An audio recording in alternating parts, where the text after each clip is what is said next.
Again, para sa mga teams, may mic po dito ha. Pwede kayong kumuha for presentation.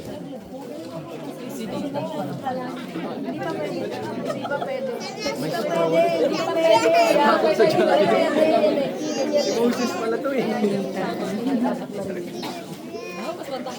na kaya ang Yaya Team? Kayo, alam niyo ba kung nasaan sila?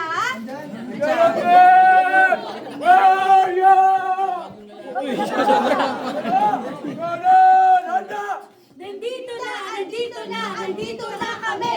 Andito na kami! Andito na kami! Lalaban at mananalo! Kampiyon kami! Lalaban, mananalo! Kampiyon kami!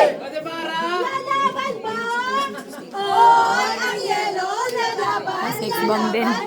Oy, ang yelo, babawi! Laban! Babawi! Laban! Babawi! Magpapatalo ba ang Team Yelo? Magpapatalo nga ba? Hindi magpapatalo! Hindi magpapatalo! Hindi magpapatalo! Sumayaw! Sumigaw! Sumayaw! Sunod sa yelo! Ibobobo!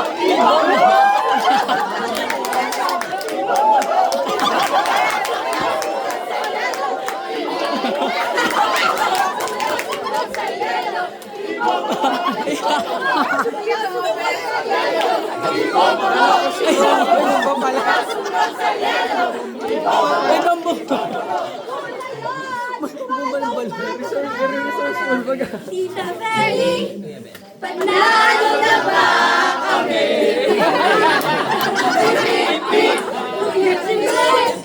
May prelo na ba kami?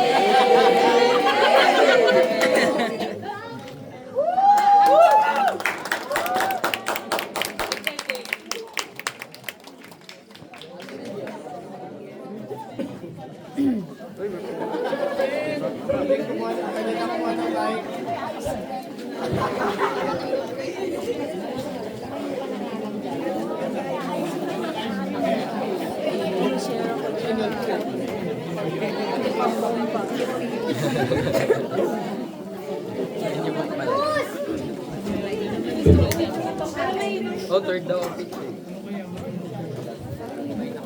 Eternity past. I, Philip, Thundered Salio, son of Danilo Salio, from the land of Baguio City, Philippines, unto salvation. And he will accept my son as his personal savior on April 18, 2018. 6,000 plus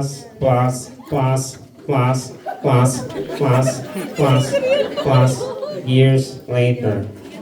April 18, 2018 to be specific. Ay, mabubuhay na naman tayo ngayong araw na to. Ano na naman kayong gagawin ko ngayong araw? Ano? Ang laki-laki mo na. Dati ang listed mo lang. Siyempre. Sabi ng mama mo nung malit ka, nangungupit ka. Ha? Ano ba yun? Di totoo yun! Sabi ni mama mo yun, alam mo, magsisinungaling yung mama mo. Mali yung bigay niyang amount sa'yo. Ay, ganun ba? Huwag mo na ulitin mo na. Kumalaman niyo pa yun? Ay, mas CCTV nun. Oh! Kamusta ka? Wala na mo ba ako? May pinagpapihan mo dati dahil sa'yo. Galing mo nga eh. Ay! Kasalanan mo yan. Yan tuloy. Tulit ako. Bye-bye! Okay lang yan, pakopya ulit ah. Bro, sabi na, balita ko, ikaw daw, kasama ka daw sa... Hindi ako kasama doon. Pero sabi nila, may matataw daw siya, marami siyang tato. Wala akong tato. Kaya, bro, sa hospital ka, ikaw. Ah, siya. Baka isama pa kita doon. Kuya Dan! Hello, Aling Gali. Dan, naalala ko nung nung 10 years old ako, may nilagay akong buko sa ref tapos nawala. Sabi mo, hindi mo alam kung saan napunta eh, nasa kwarto mo daw eh. Hindi ko nga alam bakit nasa kwarto ko. Liar! Liar! Ba, syempre. Mga guys ko po ito, alam yung mga kasalanan ko. Ano kaya gagawin ko? Ano kaya mga kasalanan na gagawin ko ngayong araw? No? Uy, may daanan dito. Makapag-stroll nga muna. Uy, Roman Road. Teka. Uy, sa Quezon City. Nanginginig yung poste ko. Teka. Dito nga. Ay, di, masikip dyan. Dito tayo. Uy, highway to hell! Maluwang ang daan. Gusto mo dito. Excuse me. Oh? Sir, good morning. Good morning. Ako nga po pala si Brother Soy. Siya naman po si Brother Oben. Oh, magandang umaga po. Pwede po bang makilala kayo, sir? Yung name niyo lang or kahit yung nickname niyo? Dan Direk po. Ay, sir, nagkakantak lang Kasi kasi kami na... highway to hell. Ano yan? Oh, Highway to Hell. May panibago kaming ruta na i-introduce sa'yo. Oh, maganda. By the way, sir, magkakantak lang kami ng interview patungkol lang po sa Bible. Willing po ba kayo makinig? Okay, sige. Okay, sir. May mga ilang katanungan lang po kami na itatanong sa inyo. Wala naman pong tama o mali. Be honest lang po sa inyong answer. Okay. Sige po, unang-una, naniniwala po ba kayo na ang Biblia ay salita ng Diyos? Oo naman. Maganda yan. Second question, naniniwala po ba kayo na mayroong literal na langit at impyerno at isa lang doon sa dalawang pupuntahan natin? Meron. Kung sakasakali pong tayo papano na? Meron daw, may pupunta daw tayo. Sir, medyo scary lang to, lalo na sana huwag kang magalit kasi mo astiging ka eh. Kung sakasakali bang halimbawa, bawiin na ng Diyos yung buhay natin, gaano po kayo nakakatiyak na sa langit po ang punta nyo? Wala pong tama at mali, be honest lang. Sabi ko na, mabait daw ako. Mabait naman na ako, di ba?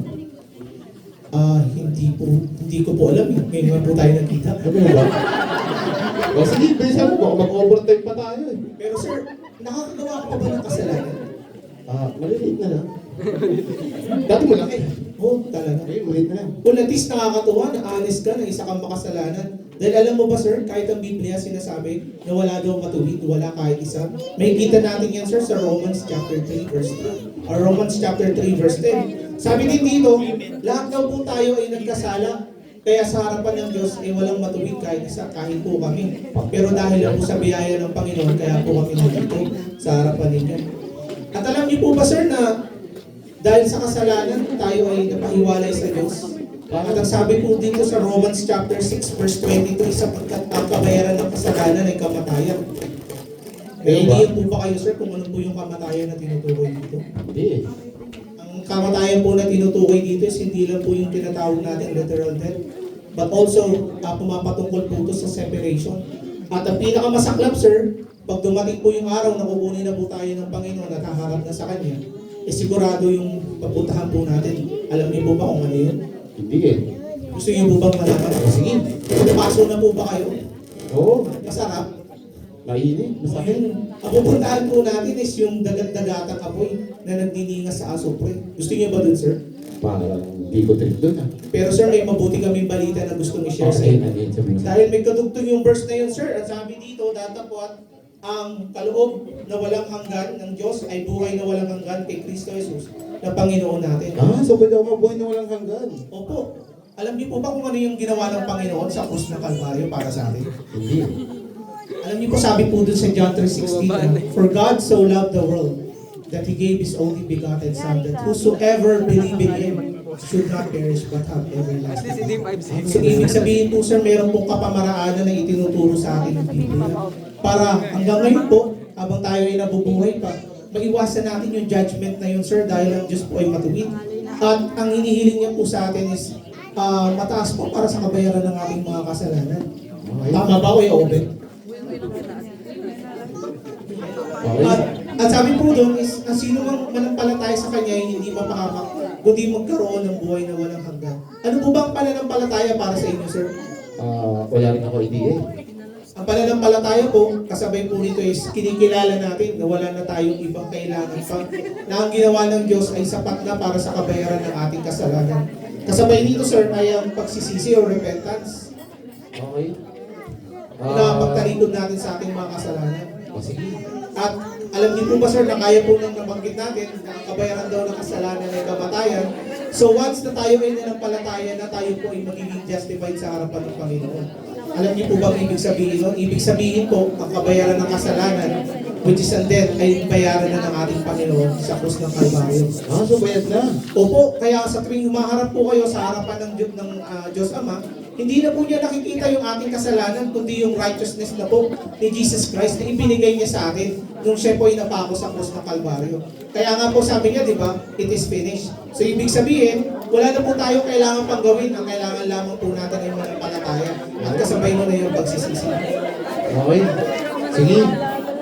So, brother, paano ba yan? May mga gagawin pa ako. Anyway sir, mukhang gusto ko lang malaman, interested ka pa ba na magkaroon pa tayo ng further discussion tungkol dito sir? O sige. So, ang gagawin natin, ibigay ko yung address ko, tapos puntahan niyo ako sa bahay para ituloy natin yung Bible study. Sige sir, God bless. See you next time. Teka sir, yung address ko, hindi ko pa nakuha. Oh, nga pala, ano nga uli yun? Sa Ilisan, Baguio City. Okay? Taga na ako. Taga Baguio ako sa Ilisan. Nagabol mo ako doon. Malapit ako sa San Miguel, okay? Okay, sige. Thank you, God bless. Okay, maraming salamat sa iyo, brother. Ano po pangalan mo? Brother Soy, siya naman po sa Brother Soy. Brother Owen. Maraming po salamat. Pagpalain ka lang mo. Kaya nga. Okay. So, ganun pala yun, ano? Hindi pala pwedeng mabait lang ako, na mabuti lang ako sa mundong to. Kailangan ko pala si Jesus Christ sa aking buhay. Kung paano siya namatay, napako sa krus. So, kailangan ko maniwala sa anak ng Panginoon dahil sabi niya doon sa John 3:16, For God so loved the world. Kala ko kahit masama akong tao, hindi niya na ako mamahalin. May pag-asa po pala ako, yes. So, dahil dyan, naging interesado ako, papabalikin ko ang aking mga nagsishare ng gospel sa akin. At salamat sa Panginoon dahil magkakaroon ako ng buhay na walang hanggan. So, maraming salamat po sa inyong pakikinig at pag-participate, yung performance ng Yellow Team. Okay, good luck po sa mga susunod na team. Thank you.